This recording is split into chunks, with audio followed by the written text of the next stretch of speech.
Hey everybody, greetings and happy winter solstice. This is a very exciting time with New Year's just around the corner. Many of you are very excited. This is a time of celebration, of feasting and festivities. But for many of you, this is also a time where you find yourself at a crossroads. So today I want to share a few things with you based on my journey about what to do when you feel like you are a bit stuck. Now, it's not that New Year's brings you to a crossroads. It's actually, I think, the opposite, right? Some of us have been standing at a crossroads for several months, maybe even years.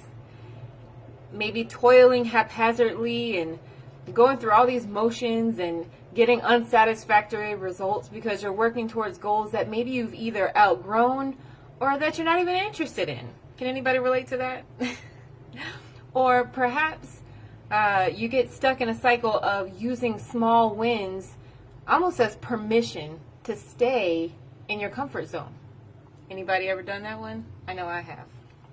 So, it might be that you've reached the maximum of where you can go, and now you have to go either left or right, but you're weighing the pros and the cons, and it kind of seems like no matter which way you go, it's going to be about the same, and you can't really make a decision, so you don't know what you want.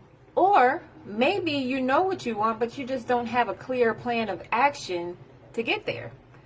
Or maybe you know what you want, you know how to get it, but you're not really sure that it's worth taking the risk of leaving behind everything that you're comfortable with, everything that you are already familiar with. So if you find yourself in either of those three scenarios, I want to share with you 3 tips that have been helpful for me when I reached a point in life where I have to really buckle down and find that inner courage to make a tough decision. And the first tip I want to share with you is to reconnect with your vision. Now, this is just a fancy way of saying go back to the drawing board. And what better time of year to do that than now? So whether you're into creating vision boards, journaling, or just painting, whatever it is that you do to go into your creative process to really get clear on what your vision is, I invite you at this time to just do that. And by reconnecting with your vision, think about what it is that you want to experience. And this is based on where you find yourself in a crossroads. Maybe you're at a crossroads in your relationship and you're not really sure if you want to continue or if you just want to call it quits. Or maybe this is happening in your career. Or maybe it's happening where you're not really sure if you want to move to a different place or stay where you are. So wherever you find yourself kind of in that awkward space and you're not really sure how to proceed forward, think about what it is that you want to experience. What is your vision for your ideal relationship? What is your ideal partner like? How do they treat you? What kind of dates do you guys go on? How do they speak to you? How does it feel when you're around them? Or if it's your career, what is it that you do every day that is so much fun you completely lose track of time and you get paid for it? So, describe your vision. Or if it's moving, think about where do you live in your ideal vision? Is it rural? Is it urban? Are you surrounded by land? Can you hear the hustle and bustle of people out on the streets? So get really clear on what your vision is and just kind of reconnect with that. Get playful and don't put any limits on it. The next thing you want to do once you've reconnected with your vision is tip number 2, which is to clarify your mission. And by clarify your mission, I simply mean map out a plan of action. What actual steps are you going to take to bring that vision into fruition? Now, this is where a lot of people get stuck because we can get so focused on the how. How exactly am I going to do this? Let me write down every single step and do all this research. And it can get to the point where you are planning and planning and planning and you never actually get started. So be very careful not to confuse your mission with, to confuse how with why. Because mission is about your why. Your why is what gets you out of bed when everything is crashing down and everything's going wrong. All the doors have been closed in your face. That why is like that spark in you that drives you to keep going no matter what. So how do you know what your why is? Well, your why is your core values. So So what is it that's really driving you? What is it that your beliefs are? And what is it that you stand for? What is it that you are willing to die for?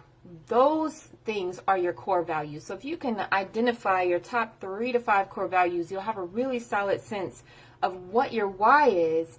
And from there, you can map out some action steps. This is where you want to bring in the SMART goals, the goals that are specific, measurable, actionable, relevant, and time bound. This is when you can start actually putting some steps down based on that value system. What a lot of people do is they make their SMART goals before they've even mapped out a vision. So then you wonder why you're going round and round in circles.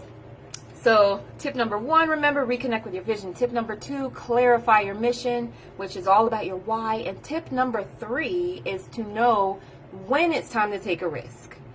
Now, Carla Harris, who wrote Expect to Win, mapped this out beautifully in her book. And she talks about if you are in a situation where you're not really sure whether you should take the risk or not, ask these 3 questions. Number 1, if I take this risk, will it introduce me to new people that I wouldn't have met had I stayed in the same place for the next 12 months? Number 2, will I learn some new skills that I wouldn't have learned if I stayed in the same place for the next 12 months? And will it introduce me, number 3, to new experiences that I wouldn't have had I stayed in the same place for the next 12 months?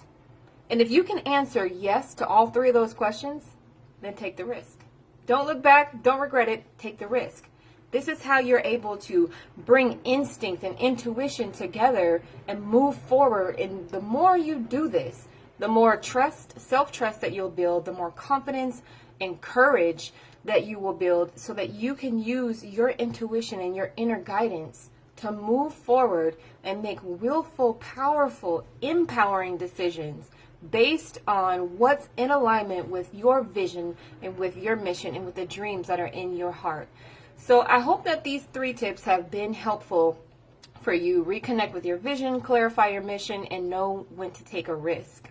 So even at this time of year, if you don't feel like you're at a crossroads, I still invite you over these next 7 days or so to just take some time to self-reflect and look at the different areas of your life. Look at your relationships, your health, your lifestyle. Look at your friendships and your social circle. Look at your work and career. Look at your money and finances. And just take a pulse. What is your overall level of satisfaction in those areas? Is there some room for growth? Is there, do you need to set firmer boundaries? Do you need to make some changes? And be very objective throughout this process. There's no judgment and there's no right or wrong answers. Just do a little bit of self-reflection and ask yourself one final question. What would become possible for me if from this point forward I decided to make every decision based first on what makes me happy? So that's going to do it for today. I just wanted to share those few thoughts with you. Again, I wish you a very happy holidays and all the peace, the love, and the success that you deserve in 2019. And I will see you next time.